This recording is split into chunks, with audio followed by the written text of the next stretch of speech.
माननीय सभामुख महोदय, यदि कुनै माननीय मन्त्रीजीमाथि प्रश्न उठ्यो, यदि राज्यको कुनै सक्षम निकायले अनुसन्धान गर्नु पर्यो भने त्यस्ता माननीय मन्त्रीजी मन्त्रीको पदमा रहन पाउनुहुन्न।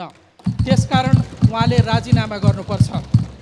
यी शब्दहरू मेरा होइनन् सभामुख महोदय, यो त यही सम्मानित सदनमा 2080 चैत 3 गते मङ्गलबारका दिन प्रतिपक्षी दलको नेताको हैसियतले वर्तमान गृहमन्त्रीज्यूले व्यक्त गर्नुभएको नैतिकताको मापदण्ड हो। सभामुख महोदय, आज यहाँ उहाँले कोरेको त्यही लक्ष्मण रेखा, उहाँले स्थापित गरेको त्यही नैतिक धरातलमाथि गम्भीर प्रश्न खडा भएको छ। आज प्रश्न स्वयं गृहमन्त्रीज्यूमाथि उठेको छ कि उहाँले त्यति बेला प्रतिपादन गर्नुभएको सिद्धान्त आज उहाँलाई लागू हुन्छ कि हुँदैन, किनकि उहाँको गृह प्रशासनको नागमुनि त्रिभुवन अन्तर्राष्ट्रिय विमानस्थलमा भिजिट भिजाको नाममा निर्दोष नेपाली युवाहरूलाई लुटेर करोडौँको अवैध असुलीको र्याकेट चलिरहेको छ। अझै डरलाग्दो कुरा त के छ भने विभिन्न सञ्चार माध्यमहरूले गृहमन्त्रीज्यूकै सचिवालयको प्रत्यक्ष संलग्नता रहेको समाचार लगातार प्रकाशित गरिरहेका छन्।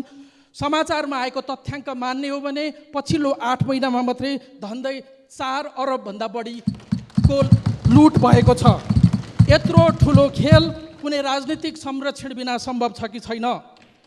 गृहमन्त्रीजीले पठाउनु भएको सहसचिव विवादित पृष्ठभूमिको हुनुहुँदो रहेछ, तर किन उहाँलाई अध्यागमनमा पठाइयो? के गृहमन्त्रीज्यूले थाहा नपाएर, स्वच्छ भएर, सक्षम भएर भनेर पठाउनु भयो कि यो उहाँको पनि स्वार्थ जोडिएको विषय हो? यसमा अनुसन्धान हुनुपर्छ।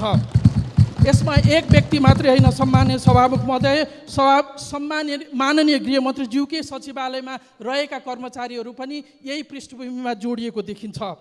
साथसाथै अख्तियारले छापा मार्न एक दिन अगाडि विवादित सहसचिवलाई सरुवा गरेको देखिन्छ। कानुनका पृष्ठभूमि भएका मन्त्रीज्यूलाई थाहा छ, यदि कुनै निकायले प्रमाण जुटाउँदैछ भने प्रमाण जुटाउन दिने कि प्रमाण नष्ट गर्नको लागि उसलाई सरुवा गरिदिने।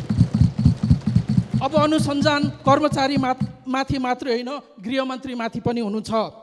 यसमा प्राविधिक अनुसन्धान हुनुपर्छ, मोबाइलहरूमा र ल्यापटपहरूको परीक्षण हुनुपर्छ, तर त्यो परीक्षण गर्ने निकाय प्रहरीका मार्फतको विधि विज्ञान प्रयोगशाला हो। तर अहिलेको परिवेशमा के स्वच्छ अनुसन्धान होला, रोज स्वच्छ रिपोर्ट आउला त? हामीलाई प्रशस्त आशंकाहरू छन्। माननीय गृहमन्त्रीजीको नेतृत्वमा यसभन्दा अगाडिका सरकारले अनुसन्धान गरी उच्च राजनैतिक तहको संलग्नता रहेको भनेको भुटानी शरणार्थीको काण्ड दबाइएको छ। सहकारीको मुद्दामा रवि लामिछानेलाई 3 महिना हिरासतमा राखेर अनुसन्धान गर्यो, तर सत्ता पक्षका सांसदलाई प्रहरीको कार्यकक्षमा बोलाई चिया खुवाएर पठाइएको छ। सम्माननीय सभामुख महोदय, अब हामी कसरी विश्वस्त हुने गृहमन्त्रीले निष्पक्ष छानबिन गर्नुहुन्छ भनेर?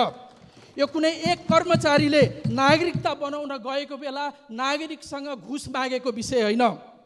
यो त म्यान पावरदेखि एयरलाइनसम्म, कर्मचारीदेखि मन्त्रीज्यूसम्मको सचिवालय जोडिएको छ। प्रश्न मन्त्रीज्यूमाथि उठेको छ, अनुसन्धान हुनुपर्छ, राजीनामा आउनुपर्छ। तर हामी राजीनामा मात्रै माग्दै छैनौँ, सङ्गठित ढङ्गले गरिएको यो भ्रष्टाचारको निष्पक्ष अनुसन्धान हुनुपर्छ।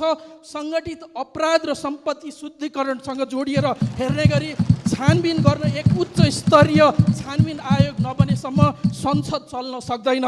निर्दोष नेपालीहरूमाथिको अत्याचार हामी ठुलो हेरेर बस्न सक्दैनौँ। सम्मान्य सभामुख महोदय, हामी संसदलाई अगाडि बढाउन सक्दैनौँ। धन्यवाद।